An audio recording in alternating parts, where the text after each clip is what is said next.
gens bons à mettre au mur. Et pan. C'est tout. De qui parlez-vous?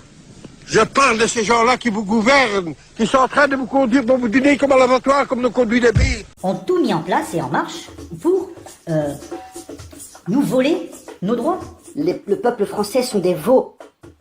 Vraiment. Alors vous allez aller voter Macron pour pas faire passer Le Pen. Macron, c'est pas du tout un pion des Illuminati, quoi. Non, pas du tout. On aura ce qu'on mérite. Il défend la prolongation des politiques menées, alors notre avenir sera dans la continuité décadente de ce qu'on connaît déjà. Plus de désinformation, plus d'esclavage financier, plus d'invasion migratoire, plus d'intervention au Moyen-Orient, plus de criminalité, plus d'attentats, moins de liberté individuelle. Vous allez mériter ce qui vous arrive. Ce qui vous arrive, c'est que vous allez continuer à être des esclaves ou des moutons, menés à la tonte ou à l'abattoir par les mêmes individus. Vous avez peur, aussi peur que ça. Vous pensez vraiment que lorsque le peuple s'unit, il peut pas renverser un pouvoir et reprendre les rênes de sa vie. Ils peuvent pas foutre les gens en prison, exiger des choses et foutre vraiment le bordel. Mais franchement, faut qu'ils sortent les doigts du cul, rapidement, sinon le jour où ils sauront vraiment qui est Macron, ça aura cicatrisé. Et pour remporter haut la main ces élections, son adversaire n'est autre que Marine Le Pen du Front National, le seul et éternel parti où tous les autres adversaires s'unissaient s'acharnent à faire barrage depuis 40 ans. Dans quelques secondes, il est 20h. Voici notre estimation du résultat du premier tour de l'élection présidentielle.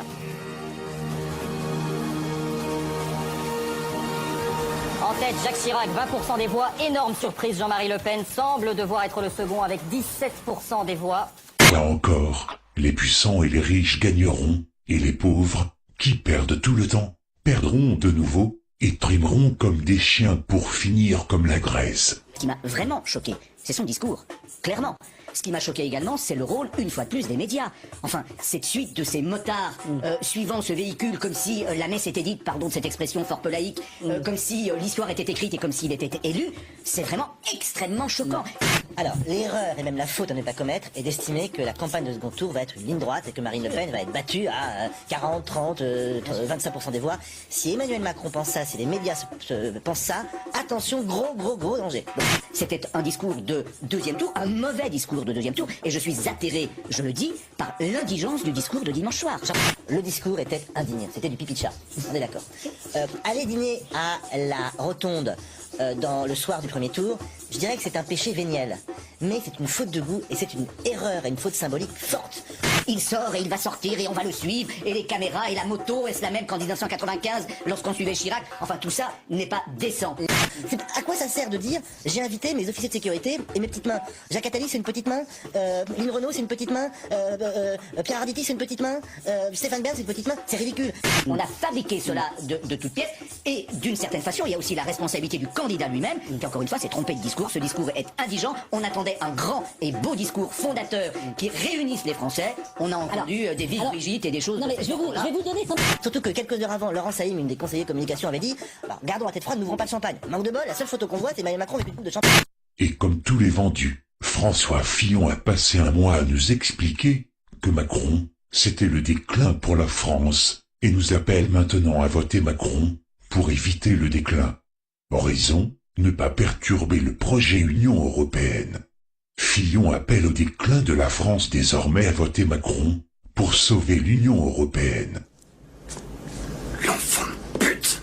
Et pendant ce temps-là, vu que la manipulation a marché, elle continue sur sa lancée.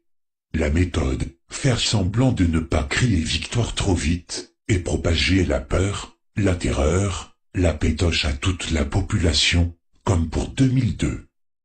Vous demandiez est-ce que le Front National a changé? Je suis désolé, mais il y a des fondamentaux. Il y a des ADN. Le Front National a été constitué en 1972. Son président est monsieur Jean-Marie Le Pen. Qui est son vice-président? Monsieur François Brignot. Condamné à la libération pour... 1972, non, attendez, non, je veux aller au bout. Je veux aller au bout. C'est le même parti. Fondé par des miliciens. Fondé par des gens qui se sont engagés dans la Waffen-SS. Fondé par des gens qui ont été condamnés pour indignité nationale. Avez-vous entendu un jour Marine Le Pen venir dire quoi que ce soit sur le premier vice-président de son père, qui a été condamné à la libération. Est-ce qu'une fois, on est revenu sur cet ADN, sur cette... Moi, je vais vous dire, je trouve que c'est une tâche sur la France. C'est une tâche sur le pays que j'aime et que je n'accepterai jamais. Si on veut parler de l'histoire, parlons de l'histoire de la LICRA. Je ne vais pas vous apprendre à vous-même que bien des membres de la collaboration sortaient de la LICA. Enfin, et vous le savez aussi bien que moi. Je ne vais pas vous rappeler quel est le passé du Parti communiste, qui pérore encore sur les plateaux, et avec qui est responsable de démonstration de tout égale tout, monsieur. Mais voilà où ça nous mène.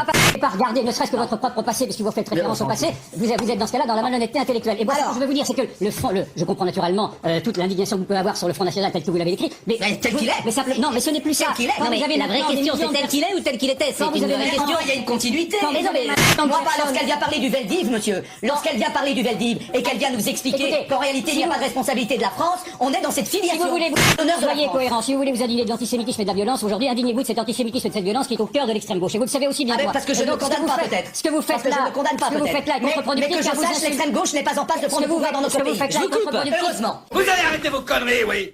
Car vous insultez tous ces Français qui aujourd'hui se reconnaissent dans le discours de Marine Le Pen. Je suis désolé, mais c'est la vérité. C'est la vérité. Je n'insulte personne. C'est faux. Vous allez trop loin. Je dis les Vous êtes un des suppôts du Front National aujourd'hui. Je n'insulte personne, monsieur. Maître Jacquemet. Mais c'est une opération qui est une mystification qui consiste à prétendre être l'honneur de la France, d'être patriote lorsqu'on est les héritiers de ces gens-là. Faire barrage au Front National, comme d'habitude. Mais pour être plus sérieux, même si on sent bien que c'est plié, j'en appelle maintenant à ceux qui ont voté pour Mélenchon, Fillon et même Dupont-Aignan, ainsi ceux qui ont voté blanc.